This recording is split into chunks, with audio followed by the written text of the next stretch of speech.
you're never given a challenge that you do not have the ability to overcome. Whatever the challenge, however bad it looks and feels now, when you're in it, there is always a way out. There is always a way around it. This is episode number 70 of The Inspiring Talk with Huzaifa Merchant. Welcome guys to The Inspiring Talk. My name is Bijay Gautam. I'm host for this show. Each week I interview today's most successful and inspiring personalities to help you realize your inner potential.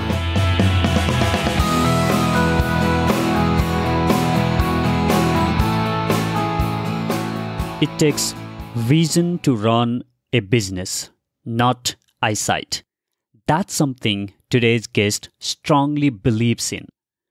Huzaifa Merchant is 95% blind because of genetic disorder of the eye called retinitis pigmentosa. He only has 5% of the eyesight of normal person, but that doesn't stop him from running a design-centric business. Not only that, Huzaifa leads the design team of his company, where his role is to get fresh design ideas and work with teams to get those designs created. In 2010, Huzaifa sold his house to build InSync, India's only soft fittings brand that designs and develops standardized soft fitting components for retail shops. To make it easier for you, his company creates different design elements including shelves, lightings, and so on of a retail shop, such as a clothing outlet. Asia Retail Congress conferred him as one of the top 100 most influential retail minds in India in 2018 and 2019 consecutively. He was also awarded as the Young Achievers title at the Golden Globe Tigers in 2018. Huzaifa has 20 design, copyrights, and patents to his name. On this episode, we talk about how Huzaifa's life was growing up, how he designs while his eyesight is limited to 5%, building his company, navigating through your challenges, and a lot more. Before we get into this episode, I would really appreciate if you could take a screenshot and share it on your Instagram story. And when you do that, don't forget to tag me at Bijay Speaks. Now, enjoy the conversation. I'm sitting here with Huzaifa today. Huzaifa, welcome to the show. Thank you very much. So Huzaifa, how is it going for you? Oh, it's been fantastic. Thank you so much for having me here at your office, and I really loved, the vibe of your office and the design aspects and everything. You have beautifully created, which we are going to talk, more about in a while, because that's the business that you are in. We were introduced by our mutual friend, and when she shared about your story, I find it very fascinating and inspiring at the same time, the kind of things that you have done in your life. But I want to go back to the early phase of your life and talk a bit about your childhood. So are you a Gujarati? No, actually, I come from a business sect within the Muslim community, which is called Bohra. Okay. So generally, the Bohra community is very much like the Gujarati community in terms of we're business gened. I think we've been into business for a while. So I'm a third generation businessman.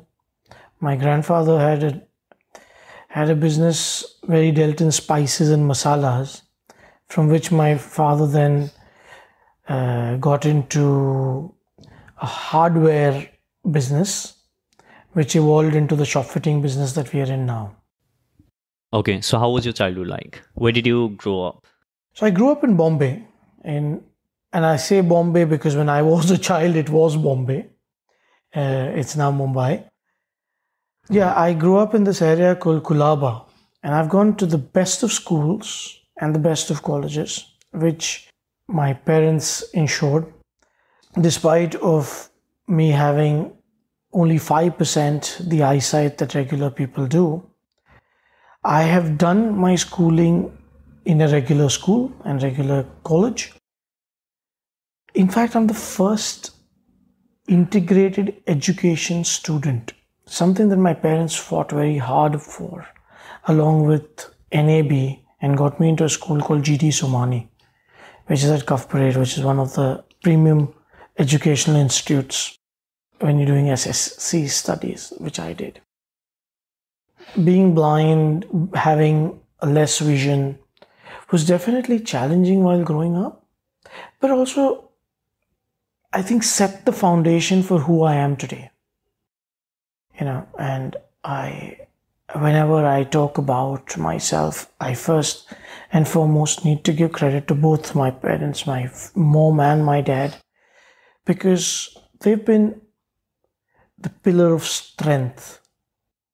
They took this up and said, okay, this is a challenge. There is a problem with our child. There's a challenge with our child. But we're going to make sure that he is raised in the best way possible. He gets the best education. I think at that point, they even went beyond their means to ensure that I was put in the fantastic education system. I had good tutors and a lot of things around me to make things well. Even while studying, my mom used to take our study material and record it into tapes. And that's how I've studied. Beyond a point, I wasn't able to read textbooks and stuff very clearly. My dad every year used to come and put tube lights on the blackboards in my school at his cost. He'd created this mechanism where there was a tube light on my desk which could be shifted from my class to class. Because it was on wheels, it was like a portable system that he'd come up with. So, just see the way that the two of them have done everything that they could in their power to ensure that, I could study properly. So whatever was projected on blackboard was like there on your desk? Or? No, nothing of that sort. At that point, when I was in school, I could see a little better. So there were tube lights put on the blackboards so that the blackboard generally wouldn't have enough light. True. But the blackboards in my class were very well lit. Everyone could see the blackboards better. I mean, including myself, because I used to sit very close to the board. Then it just got very difficult to catch up when, the classes went up and the syllabuses became wider. True. And that's when a lot of my friends pitched in. There were people who used to dictate to me what's on the blackboard and I used to write in my book. And then my mom had to decipher what I've written and then probably put that on tape and things like that. So education was challenging, but fun as well. I mean, it was something different. But in school, it was a difficult life from a perspective. Children can be very, very cruel at times. I mean, more than generally how people are. So when they see something that they can catch on to, they do. In school, I was bullied for a good part. When I then decided that, the way to gain popularity, I realized, was if you're physically strong and you're a sports person, or if you've achieved something, or people rely on you or look up to you for something. I realized that my strength at that point was that I was a very strong person. I was a very strong kid. And I got the opportunity to get into sports. And I became one of the top sportsmen in my school. I would be always among the top 3 athletes when it came to running. I was always among the top 2 swimmers in my school. Wow. So that worked in my favor. And obviously, when you train, you also physically get fitter. You look better. True. By the time I reached the 10th grade, I had a 6-pack physique. So that really helped getting into college. So maybe people listening to this might not be aware of the condition that you are on. And as you mentioned, like you had earlier, maybe 10 to 15% of your eyesight. So that's how you were born, right? So it's a condition called retinitis pigmentosa, where the retina in your eye, which is actually what transmits the images which your eyes see to your brain, my retina doesn't get enough blood supply, and hence I have probably 95% of the cells either dead or dormant, and dormant means sleeping.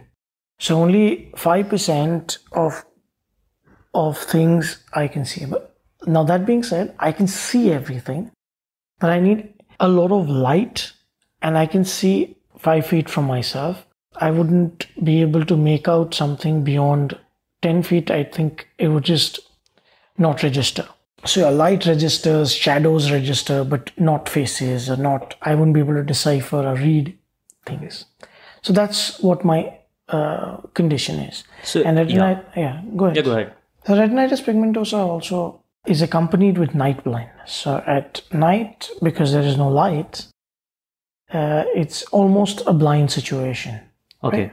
Right? So earlier you said like being bullied in the college, in the school, and also finding it very, very difficult to study. So do you remember any instances of you as a kid where you were a bit frustrated or feeling like, hey, is there a way I can make a way out of this, or thought of giving up studies and following something else? So I'll tell you what happened was that I was not a bad student, ever. I had trouble only in 2 major subjects. One was Marathi and one was maths. Now, I would probably, in my sciences and my languages, other than that, I would get really, really great scores. But maths, Marathi would bring down my scores completely. So I never thought of quitting education. I always worked towards it. And in fact, I passed my SSC exam with a first class.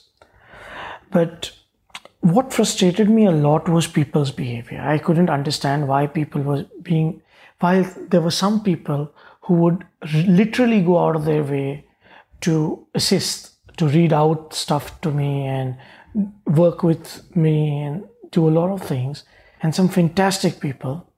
There were others who would want to take advantage, of me. In fact, I remember this particular class trip that we took. My parents, so there was an overnight trip. It was a 3-4 day trip. And my parents thought that handing me money would be a little dangerous, both for myself and maybe the chances of me not being able to handle it and losing money. So we had some family friends. So in my school, who was a common friend of mine, and then the parents were friends with my parents. So they decided to hand over money to that kid to assist me.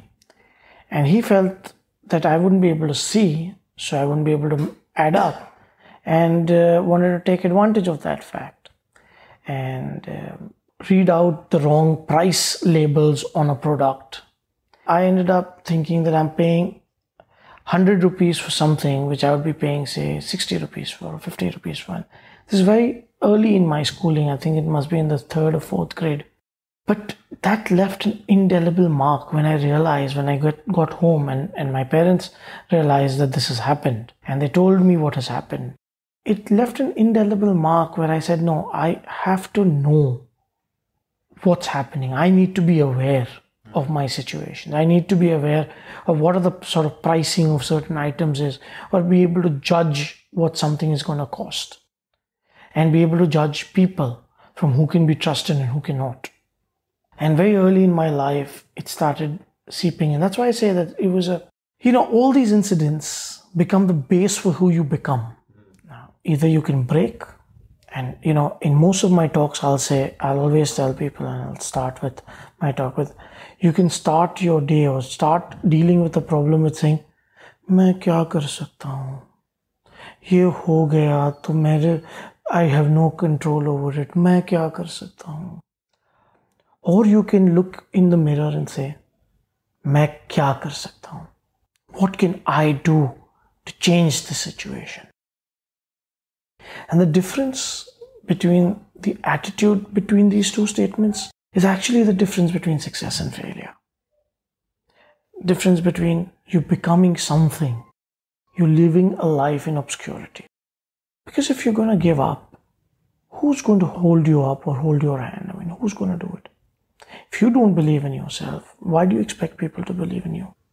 Some of those instances that you have shared about being cheated just because you had some disadvantage over some of the things, but I'm sure there are some of the lessons that you learned from that and those experiences early on in your life. One thing that I want to ask you is, especially when somebody is born with some of those challenges, it takes a while for some people to accept that they have some challenges and then start figuring out like, what are my strengths, and then let me focus on a strength. And I think that's something that you have done. So when did you started accepting this is how I am, and then you started focusing on your strength rather than thinking that, oh, I have these weaknesses, and wasting rest of the strengths that you have? So in terms of realizing or accepting, for me, this is reality. I was born with this situation, and like I said, the way my parents brought me up was never to make me realize that that's a problem. That's who you are. And if I felt low or if I felt bad, my mom would always say one very important thing, which even today is a guiding force for me. And she'd say, you're never given a challenge that you do not have the capability to deal with, because your Lord is kind, and you just need to look inside yourself to find the answers and the strength to overcome whatever comes your way. And this was the guiding force that helped my parents deal with the situation, and helps me deal with the situation perfectly well.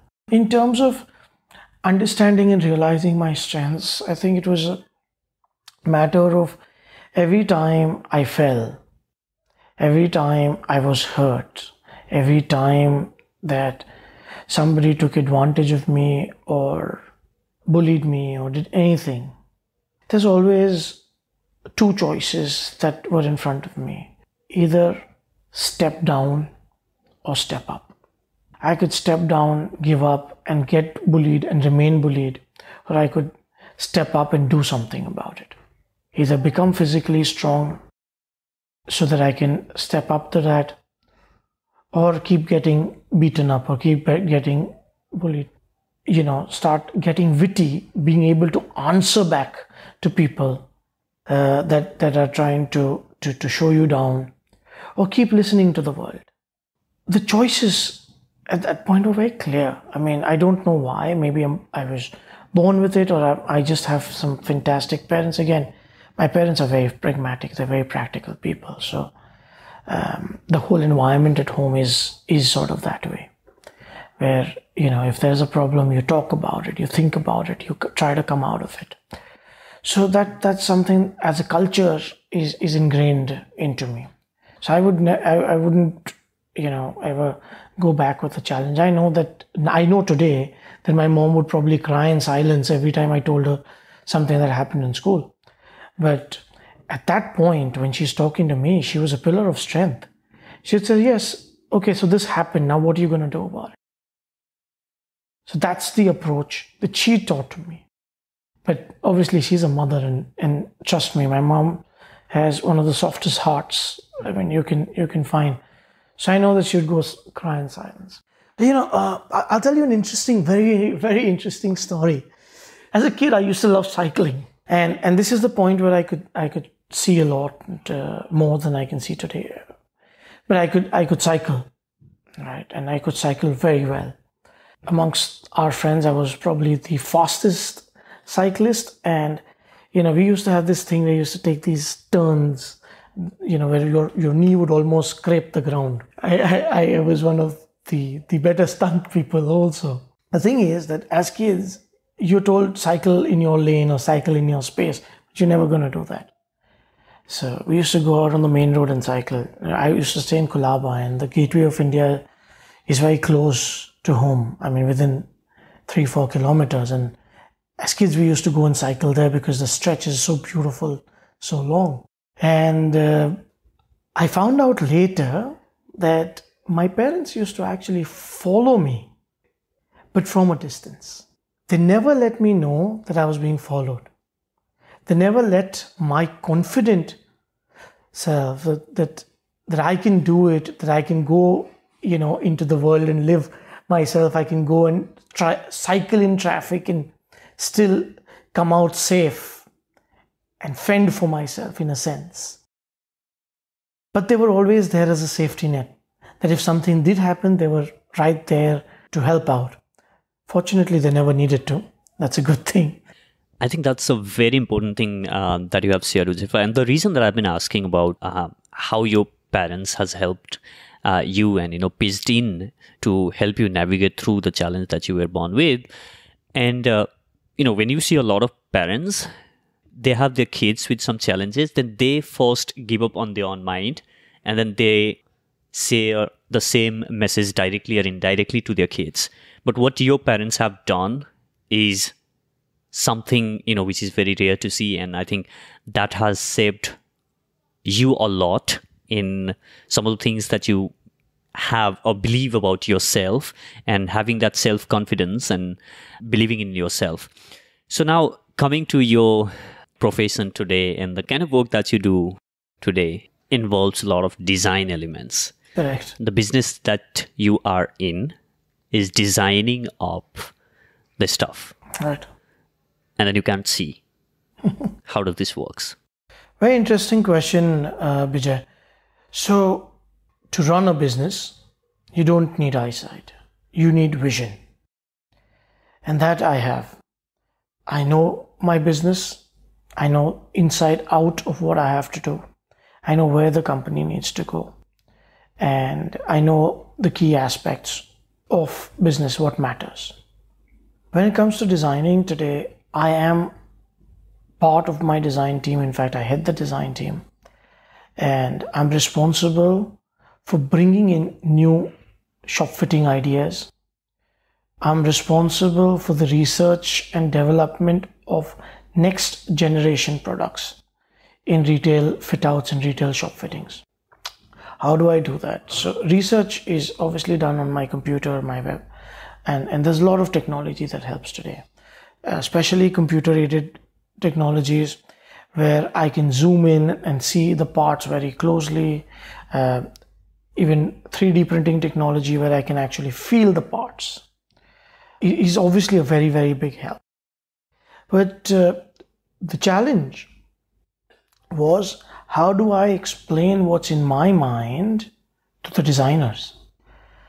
My sketches obviously are not the best, but I use the help of sketching a little. But the best part of my team is that I verbally explain designs to them. And they understand that, and they are able to convert that into drawings, which then I would look at approving. We've got a fantastic team, of engineers and product designers and so on and so forth. And now they're used to explaining design to me verbally and taking verbal inputs. And I've developed a way of training people to understand that, and trained myself to be able to explain every detail as crisply and precisely as possible. The interesting thing about our business, especially what we are doing and what we're developing, some of our tolerances are within 0.2 millimeters, and we're able to design with verbal inputs with 0.2 millimeter tolerances. So it's as simple as this. When you want to do something, you'll always find a way to do it. When you really want to achieve something, means just pop up.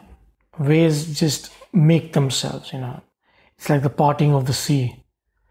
God supports those who support themselves, isn't it a saying? So I think that's pretty true.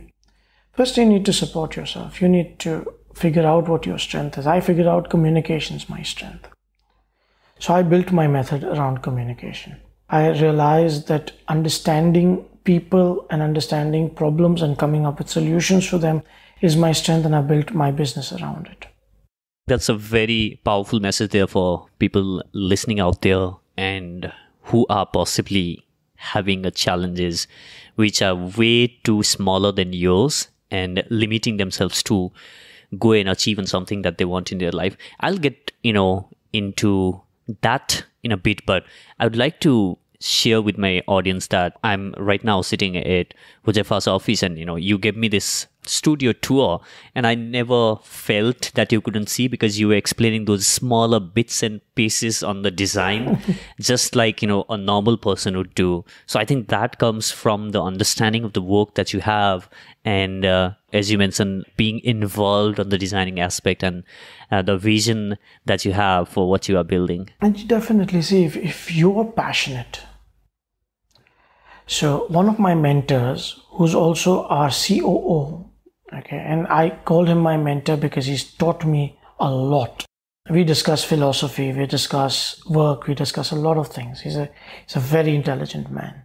So when we were discussing strategy for people and how we want to manage things, one of the things that came up was your best employee is going to be 80% as efficient as you, 80% as passionate as you. And if you can find that kind of an employee, you already won your battle. Most of us might not find that kind of employee. So if you want your employees to be passionate at say 100%, you need to be passionate at 100x2 or x3. Your passion, your dedication, your drive, your determination inspires the people under you. So as an entrepreneur, yes, you need to do a lot of things on the back end. You need to take a lot of strategic decisions, data-driven decisions, sit behind a seat and do a lot of work. But you're also the general. And the best generals, whether it be Alexander, whether it be India's Tipu Sultan or Shivaji, or Maharana Pratap, or if you go and look at even people like Genghis Khan, you will see that they're in the field, they're in the front. Theirs is the first horse that leaves onto the battlefield. And that's what you gotta be. Don't get me wrong. I have delegated everything that has to be delegated, but I have not delegated responsibility. If things go wrong, people are supposed to follow a process. But if things go wrong beyond that, the responsibility is borne by me, whether it be with the other directors or whatever it is. If sales are low, my responsibility. If an order has gone out of the factory wrong, even if I have not even stepped on the shop floor to see that order, it's still my responsibility. And because of that, I would go back, I would give them feedback on what's gone wrong.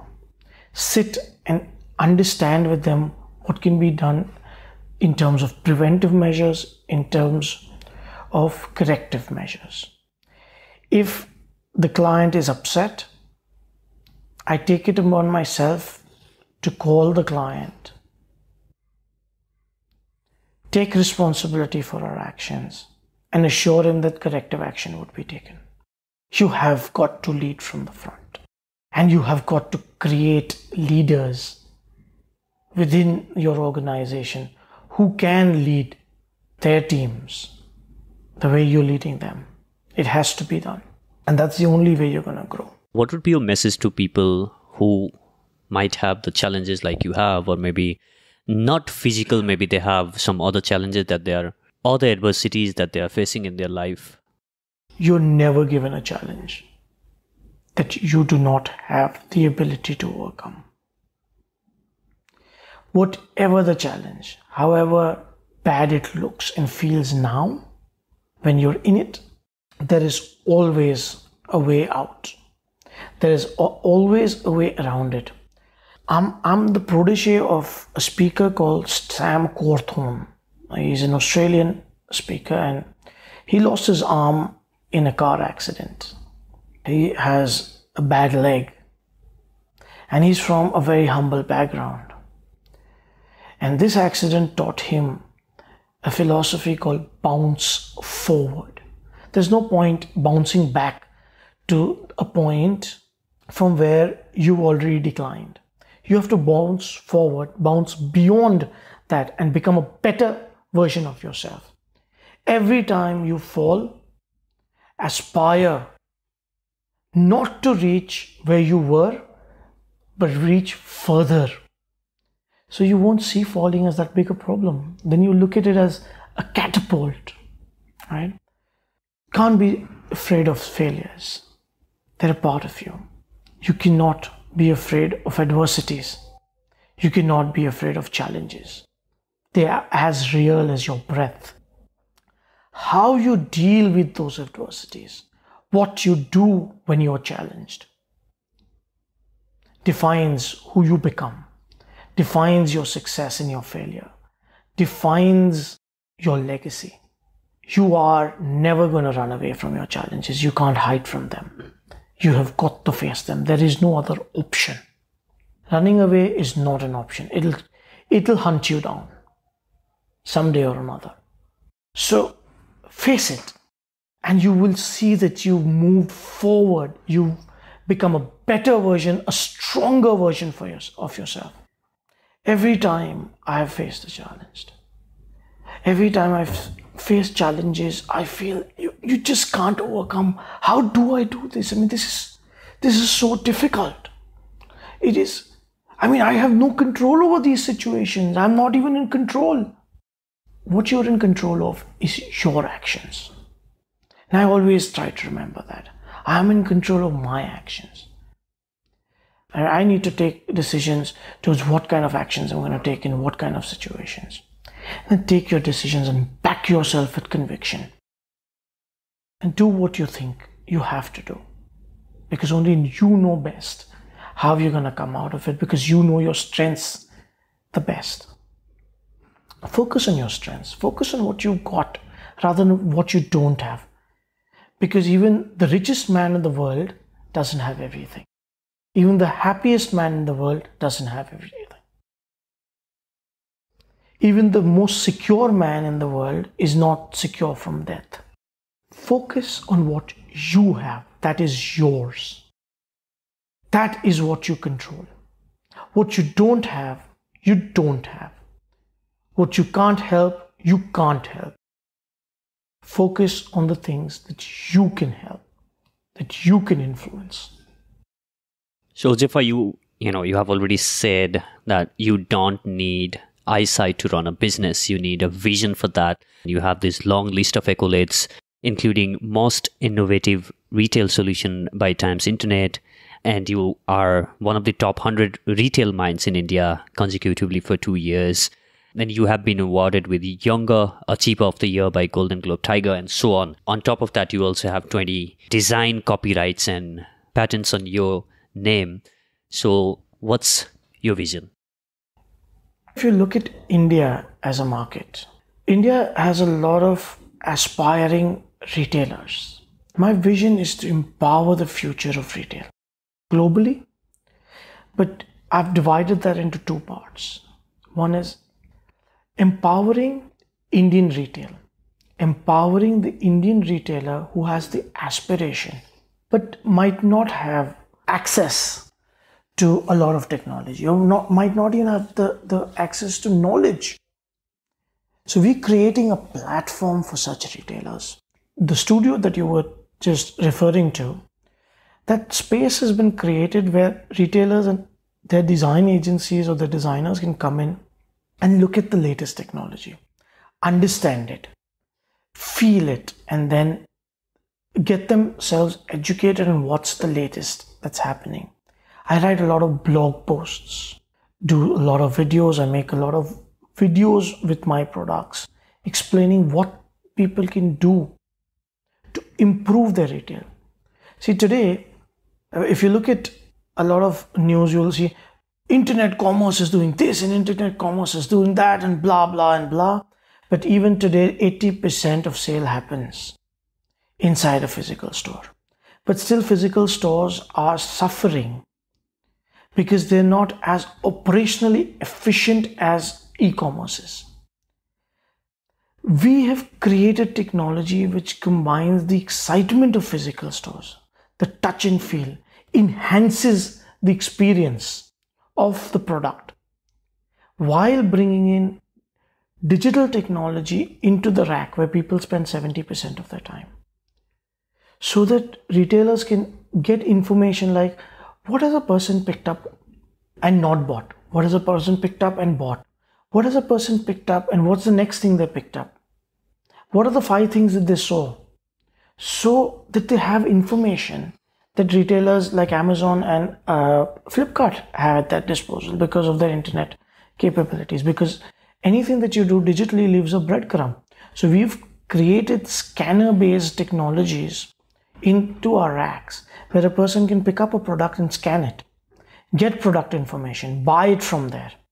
But the retailer also gets a lot of information. And now the second part of my vision is to take Indian innovation to the globe and create a persona for Indian retail technology as being reliable, as being brilliant, and as being something that deserves respect. And I'm working very hard towards that. And I think I must say here, I was quite fascinated by the prototypes that you have shown me at your studio, whether be it about, getting to see how it's going to fit the t-shirt that I picked up at your store and just taking it in front of the scanner, and it's just showing me all the colors and shades and how it's going to fit me before I enter the trial room, or whether it's simple as just having those lights on the racks of your stores. And I'm so looking forward to how that AI thing works out, where it's gonna recommend you other products that goes along with you. If you're picking up the shoes, then it's gonna recommend you which t-shirt is gonna go along with the shoe. And especially for people like me who has no fashion sense, then I think that's gonna be quite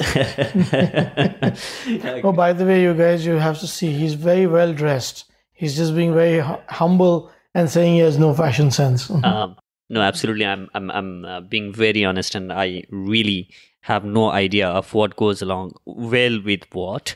Anyway, coming back to the point, in all those innovations and all those smart technologies that you are bringing to the retail stores, like the normal shopping that you go on, the super on the malls or the stores where you are just picking your t-shirts and shoes, the whole experience there is going to be more effective. I think online you just get to see what's out there and just scroll, zoom in and zoom out and stuff like that. But when you go on a physical store, then when you combine these technologies along with the physical experience, that the feel of the product in the hand, and I think that's going to transform that. So I wish you all the best on thank you so much. I really wish, for the future of retail, because we're able to bring in a much higher efficiency in terms of lighting. We're able to give 3x illumination with a rack lighting as compared to regular lighting, while reducing the lighting cost by over 30%. Wow. And what we understand from some of the places where we've been able to implement our digital technologies also is that sales in those spaces have gone up significantly. Unfortunately, retailers are very shy sharing their actual revenue or revenue growth, but the CEOs of the couple of companies that we've spoken to are extremely happy, and they say that our sales have gone up significantly, the word that's been used. I really hope that we're an important part of this change, and we're able to influence Indian retail and maybe take the Indian retail model to new heights with what we're doing. And we're really working very honestly towards that. In fact, interesting story that when we started off with InSync and we started off this R&D, we were in the middle of the 2008 recession. And we started off with all of this in about 2009-10, I believe. And we really started running dry of money because all our money was stuck in the market. We had a split in our partnership and we had to pay off our partners. So there was no money. And I had just gotten married. And my wife, one day when I was sitting, I'm at home and I'm sitting with my hand held, my head held in my hand, trying to figure out how am I going to do this? I mean, I need so much money. We've got people to pay, salaries to pay, molds to make, and it required a lot of money. At that point, getting a loan from a bank was as close to impossible. The idea was new and so outrageous that getting investors was also not something that would have been very easy. So, my wife just comes in and says, "What happened, honey? Why are you so sad? What's wrong? What are you thinking about?" And I was like, we've started on NSYNC, right? We've got the designs. I can see that this is going to be so great. They're fantastic products. And so, we worked so hard for it, but today now we don't have the money to invest into molds. So she was like, how much do you think you're going to need? I was like, I don't know. I mean, about this much amount. I don't want to reveal the amount, but this much amount. She says, why don't we sell this house? I'm like, you know what you're saying? We just got married. I mean, it's what, 6 months, 7 months. I think it was, about 6-7 months, and we just got married. And you're saying sell off the house? And, she held my hand and said, do you believe in this idea? Do you believe in yourself? Do you think you'll be able to buy me this house back or a better one? I'm like, it's risky, but I really think that this is something that is really good. It's fantastic. I can see it becoming something big. And she was like, then do it. I believe in you. If you believe in yourself. And then we took this idea to my dad and he went ballistic. He's like, you're bloody gone crazy. What's wrong with you? You just got married. She doesn't know what she's talking about. You don't know what you're talking about. Blah, blah, blah. And then, over time, he was like, okay, if you want to take the step, do it. But you're taking a huge risk. You know that. I'm like, yeah, I do. And I believe in myself. He's like, I know. I believe in you too. And my dad, you have no idea the support that he's given me. Even the support of not giving his experience. Because a lot of experience would say that what I was doing was completely crazy. True. A lot of people told me I was completely crazy. Yeah, I love it when you say the support of not giving his experience. Yeah. So he backed off and said, okay, do what you do. I know that you're going to do well. Just do what you do. Today we are where we are, 10 years down. We started in 2010 and 2019 where we are. We've won some accolades. We're doing some of the best identities in the country and now going international. So, yeah, I think my wife's sacrifice, my parents' prayers, and a little bit of my hard work paid off. Well, but you got to take risks. If you're a business person, you've got to take risks, but you've got to back yourself. But when you take a risk, you need to believe in yourself 100%.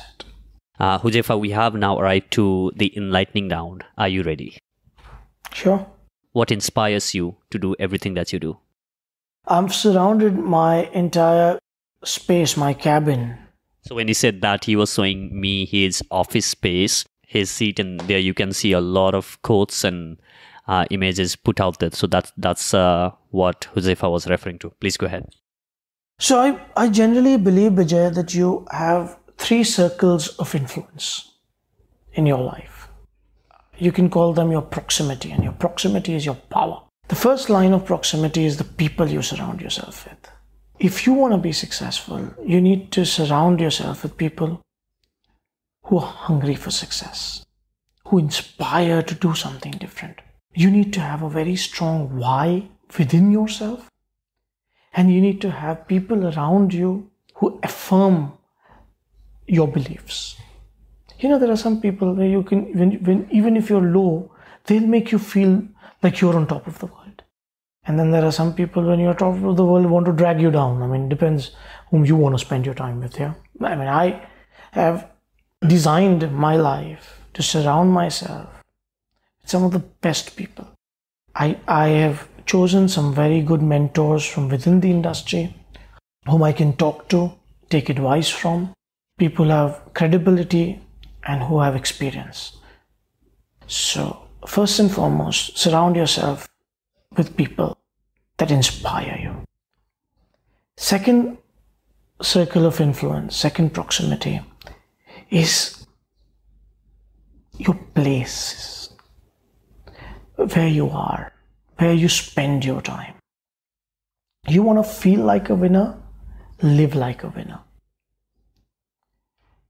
Design your office in a way that inspires you. So my face inspires me. That's my second circle of influence. The third circle of influence is the content you consume today. What do you read? What do you listen to? What do you talk about? Today there is so much content. There's long form, short form, blogs, articles. There are serials, TV shows, and plays and books. And although I'm 95% blind, in the last 2 years, I have read over 100 books through audiobooks. So I would say I have listened to over 100 books. I research my industry for 2 hours every day. So I read blogs, I read articles from my LinkedIn profile has some of the best retailers from B.S. Nagesh to Mr. Biani to some of the top international minds who talk about retail, who design retail spaces. And I read articles from them, get inspired from them, know what's happening in their work and how they're thinking. And when you read what some inspiring person is talking about, it inspires you to do.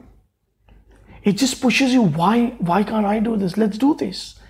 This is a problem that they've put up. How do I solve it? Things like that. That's what keeps me going. So which one daily habit do you think has been game changer for you in your success journey? One thing that I would think is a game changer is simply believing that everything's possible. You need to make it possible. Even impossible says, I am possible. That's a very well-known cliche. It's I know, but I really believe in that. Even impossible says, I am possible. Even can't has can in it. So, if you just look at the signs around you, there is nothing which is not possible. You have just got to find it within you. And I do. Every time I come across a problem, I want to figure out a way to solve it, not to run from it, not to hide from it. So if you have to pick a book or two that has influenced you deeply in the recent past, what would be those? So one off the top of my mind is Dale Carnegie's How to Win Friends and Influence People. I think it's one of the most brilliant books on people management that I have read. It is a life changer. That's my top pick for sure. I also really love The Secret and the 80-20 rule, because both these I follow also to a large extent. Amazing, Huzaifar. We have come to an end of this interview, but before I ask you the last question, I would like to acknowledge you for everything that you are doing, and your story is very inspiring, and what you have done with your own life, given the challenge that you have, is very inspiring, and I'm sure it's going to touch the lives of as many people as it's going to touch And I hope that a lot of listeners listening to this are being inspired by your story as well. Before I ask you the last question, if people would like to reach out to you and get in touch with you, what would be the best possible way? I'm very, very active on LinkedIn. And LinkedIn would be the best way to reach out to me because I check that personally on a daily basis. Super, guys. I'll link that up on the show notes page of this episode. So here's the last question for you. Huzaifa, imagine that you are standing on the largest stadium ever built in the history of the world. And there are millions of people. Every single seat of that stadium is occupied. And these people are eagerly and passionately waiting to listen to your message. And you have been given 1 minute of the time to share the most important lesson that you have learned in your life. What would be your message? My message would be very clear. You are never given a challenge which you cannot overcome. The strength is within you. It's just that you have to bring that strength out. Adversity and challenges are a part of your life. They're as real as your breath. And how you deal with it, what you do with it, how you respond to it, defines who you are, defines your success and your failure. You are never given with the challenge that you can deal with. It has been phenomenal having this conversation with you, Huzaifa. Thank you so much for being here with me. Thank you, Bijay. Thank you for having me on your podcast. I'm really proud to be part of this brilliant series. And I hope that I've added some value to the listeners and that I'm able to empower a few people through your podcast. I'm very glad that you decided to have me here and very humbled because I know that I share this seat with a lot of important people in Indian history, people who will probably become part of history at some point. So thank you very much, Bijay. Thank you for having me here. Thank you so much for listening to this episode of the Inspiring Talk podcast. You can subscribe to the show wherever you get your podcast from. And while you are at it, I would really appreciate if you could leave your thoughts about this episode or show in general. To end this, as Huzaifa said, you gotta face your challenges. You cannot grow while running away from them. My friend, it might seem bleak and dark at the moment, but believe me, if you face it, you are going to rise and shine. Thank you so much for listening. I'll catch you in the next. Now, go out there and do something inspiring.